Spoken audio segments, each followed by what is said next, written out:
नाथ हनुमंतासी आलिंगीत स्वयं उचलोनी आनंद भरीत बैसवीत निजासनी प्रभू रामचंद्राला उल्हास सिंहासनावरून उठले हो कोण? प्रभू रामचंद्र सीतेला असणारा खाली उतरायला आणि हनुमंताला मिठी मारली ना हनुमंताला जन पर्वत उचलला त्याला उचलणारा माझा राम सिंहासनावर बसविलाय. राम बोलला परमानंद झाला त्रिलोकी आनंद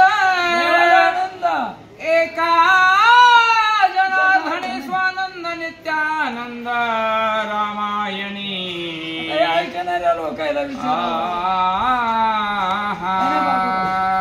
नित्य आनंद रामायणी. रामायणात दररोज आनंद मिळतो. ऐकायला आल्यास कान बंद झाल्यास नाही. फिरे आनंदानं सांगायची होती या वाडीवर गेलो मी गणेशवाडीला.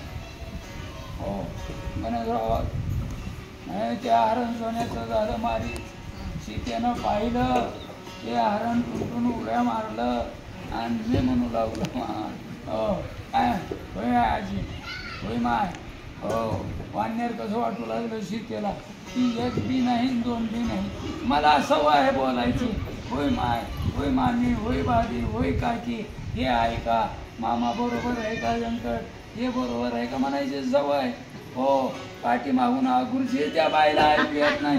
मी म्हणत संपले युद्धकांड पुढे ऐका उत्तरकांड जनार्दन कृपा खंड कांडे कांडार्थवी सर्व निर्माण करणारा माझा जनार्दन. युद्धकांड संपलं. उत्तरकांड ऐका. त्याच्यात 92 त्याच्यात 77 थोडे थोडे थोडके थोडके. आणि उत्तरकांड ऐकतील की रामायणाची पूर्तता झाली.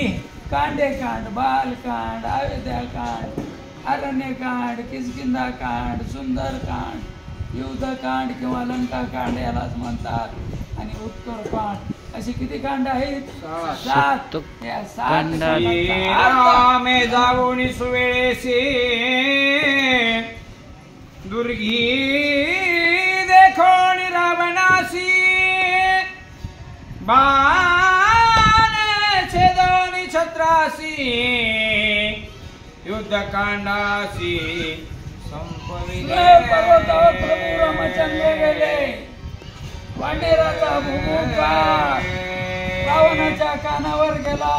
किती सैन्य आहे म्हणून रावण माडीवर चढला गोपुरावर आणि त्याची सावली रामावर पडली. हो रावण राजे आहे छत्र संघ धरणारे होते. रामानं बाण जोडला आणि छत्र तोडला. अंगदासी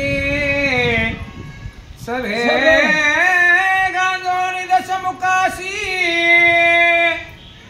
प्रथम करोनी महारणासी युद्धकांडासी संपविले.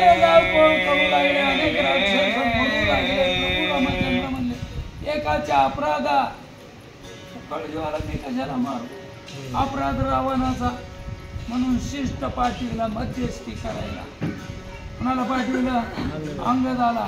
अंगदानं बकळ समजून सांगितलं त्याने ऐकायचं नव्हतं.